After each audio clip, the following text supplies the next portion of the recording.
வணக்கம். இந்த செஷனில் நம்ம பார்க்க போகிறது reissue of forfeited shares. Shares ஃபர்ஃபீச்சரை பற்றி ஆல்ரெடி டிஸ்கஸ் பண்ணிட்டோம். அப்படி ஃபர்ஃபீட் பண்ணப்பட்ட ஷேர்ஸை வந்து ரீஇஷ்யூ பண்ணலாம். இந்த ரீஇஷ்யூ அப்படின்றது என்ன ப்ரைஸில் வேணாலும் இருக்கலாம். ஆனால் ஒரே ஒரு கண்டிஷன் சொல்கிறாங்க, reissue price cannot be less than amount unpaid on forfeited shares. அதாவது ஃபர்ஃபீட் செய்யப்பட்ட அந்த ஷேரில் ஏதாவது அமௌண்ட் அன்பெய்டாக இருந்ததுன்னா அந்த அமௌண்ட்டை விட கம்மியாக வந்து நீங்கள் ரீஇஷ்யூ பண்ண முடியாது. ஒரு எக்ஸாம்பிளும் கொடுத்துருக்காங்க. ஒரு 10 rupees வேல்யூ இருக்கிற ஒரு ஷேர், அதில் வந்து 4 rupees வந்து ஆல்ரெடி பே பண்ணிட்டாங்க, 6 rupees வந்து அன்பெய்டாக இருக்குது. இதனால் வந்து ஃபர்ஃபீட் பண்ணுறாங்க அப்படின்னா இங்கே அன்பெய்ட் அமௌண்ட் எவ்வளோ? 6 rupees. 6 rupeesக்கு கீழே அந்த ஷேர்ஸை வந்து ரீஇஷ்யூ பண்ண முடியாது. சரி, இதில் என்னென்ன அக்கௌண்டிங் என்ட்ரி இருக்குன்னு பார்ப்போம். இப்போ ஷேர்ஸை வந்து நம்ம லாஸில் ரீஇஷ்யூ பண்ணால் அந்த லாஸை வந்து ஃபர்ஃபீட்டட் ஷேர்ஸ் அக்கௌண்ட்டில் டெபிட் பண்ண சொல்கிறாங்க. அதாவது ஆல்ரெடி நீங்கள் 4 rupees வந்து ஃபர்ஃபீட் பண்ணியிருப்பீங்க இல்லையா, இந்த அக்கௌண்ட்டில் டெபிட் பண்ணுங்க அப்படின்னு சொல்கிறாங்க. இதே நீங்கள் ஃபர்ஃபீட்டட் ஷேர்ஸை வந்து ப்ரீமியமில் இஷ்யூ பண்ணுறீங்க அப்படின்னா அப்போ உங்களுக்கு வந்து ஓவர் அண்ட் அபோவ் வருது. அப்போ அந்த ப்ரீமியமை நீங்கள் டைரெக்டாக செக்யூரிட்டிஸ் ப்ரீமியம் அக்கௌண்ட்டில் கிரெடிட் பண்ணலாம். ஸோ என்ட்ரிஸ் பாருங்கள், நீங்கள் ஷேர்ஸை வந்து அட் பார்ல ரீஇஷ்யூ பண்ணுறீங்கன்னா bank account debit, equity share capital credit, அவ்வளோதான். நீங்கள் ப்ரீமியமில் வந்து ரீஇஷ்யூ பண்ணிங்கன்னா உங்களுக்கு பணம் உள்ளே வருது, பேங்க் அக்கௌண்ட் டெபிட், கிரெடிட் வந்து ஈக்விட்டி ஷேர் கேபிட்டலுக்கு போகும், அண்ட் அந்த அடிஷ்னல் போர்ஷன் வந்து செக்யூரிட்டிஸ் ப்ரீமியம் அக்கௌண்ட்டுக்கு போகும். இல்லை நீங்கள் லாஸில் ரீஇஷ்யூ பண்ணுறீங்க அப்படின்னா தென் பேங்க் அக்கௌண்ட் டெபிட் எவ்வளோ பணம் உள்ளே வந்திருக்கு, ஈக்விட்டி ஷேர் கேபிட்டல் நீங்கள் கிரெடிட் பண்ணுங்கள். அப்போ அந்த டிஃப்ரென்ஸ் இருக்கு இல்லையா, அதை வந்து நீங்கள் ஃபர்ஃபீட்டட் ஷேர்ஸ் அக்கௌண்ட்டுக்கு நீங்கள் டெபிட் பண்ணணும். அந்த டிஃப்ரென்ஸ் இருக்கு இல்லையா, அதை வந்து நீங்கள் ஃபர்ஃபீட்டட் ஷேர்ஸ் அக்கௌண்ட்டில் டெபிட் பண்ணணும். அண்ட் இதில் முக்கியமான ஒரு விஷயம் தெரிஞ்சுக்கோங்க, if the reissue price is more than amount unpaid on forfeited shares, it results in profit on reissue, which is treated as capital profit and it is transferred to capital reserve account. இப்போ நம்ம போன example என்ன பார்த்தோம், 10 rupees share 4 rupees பே பண்ணிட்டாங்க, 6 rupees வந்து unpaid. So இந்த 6 rupees இருக்கக்கூடிய ஷேரை நீங்கள் more than 6 rupees, say for example 8 rupeesக்கு இஷ்யூ பண்ணுறீங்கன்னு வைங்க. இதனால் என்ன ஆகுது, அங்கே வந்து உங்களுக்கு ஒரு ப்ராஃபிட் கிரியேட் ஆகுது. அதாவது reissue price is more than amount unpaid. 6 rupees unpaid, நீங்கள் வந்து எவ்வளோக்கு இஷ்யூ பண்ணுறீங்க? 8 rupees. அப்போ இந்த 2 rupees இருக்கு இல்லையா, இதை வந்து என்ன சொல்கிறாங்க, கேபிட்டல் ப்ராஃபிட் அப்படின்னு சொல்கிறாங்க. Capital profit. அண்ட் அதனால் இதை வந்து செப்பரேட்டாக ஒரு அக்கௌண்ட்டுக்கு நீங்கள் கொண்டு போகணும். எந்த அக்கௌண்ட்?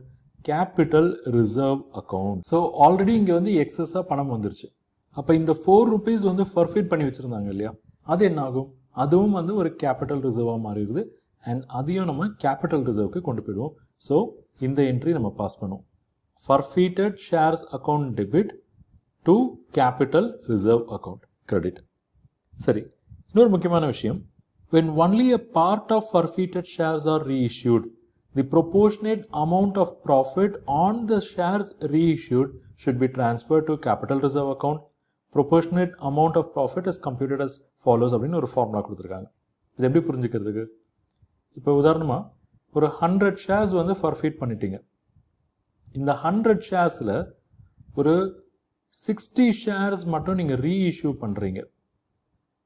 எவ்வளோ ஷேர்ஸ்? 60 ஷேர்ஸ் மட்டும் ரீஇஷ்யூ பண்ணுறீங்க. அப்போ என்ன ஆகும், இந்த 60 ஷேருக்கான அந்த கெயின் எலமெண்ட்டை வந்து நீங்கள் கண்டுபிடிக்கணும்.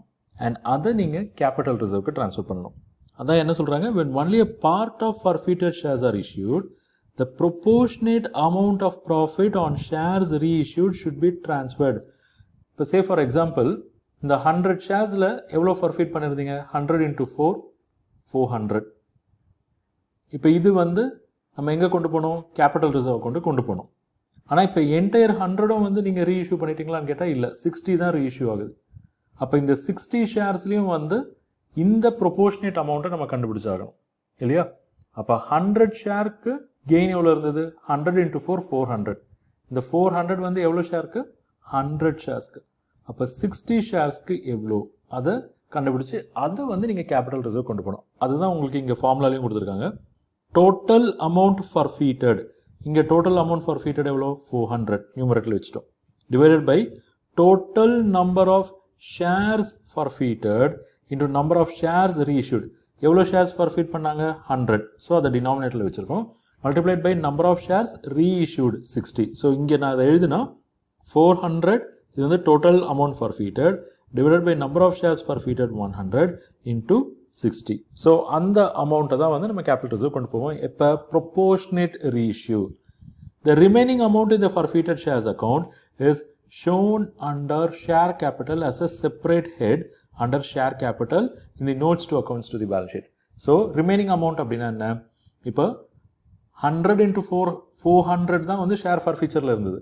இப்போ அதில் வந்து ஒரு ப்ரொபோர்ஷனேட் அமௌண்ட் வந்து நம்ம என்ன பண்ணிவிடுவோம், கேபிட்டல் ரிசர்வுக்கு ட்ரான்ஸ்ஃபர் பண்ணிவிடுவோம். அப்போ ஒரு பேலன்ஸ் இருக்குது இல்லையா, அந்த பேலன்ஸை வந்து எங்கே டிஸ்க்ளோஸ் பண்ணணும் அதுதான் வந்து இந்த பேராகிராஃபில் சொல்லியிருக்காங்க. அதை எங்கே டிஸ்க்ளோஸ் பண்ணுறோம், under share capital as a separate head.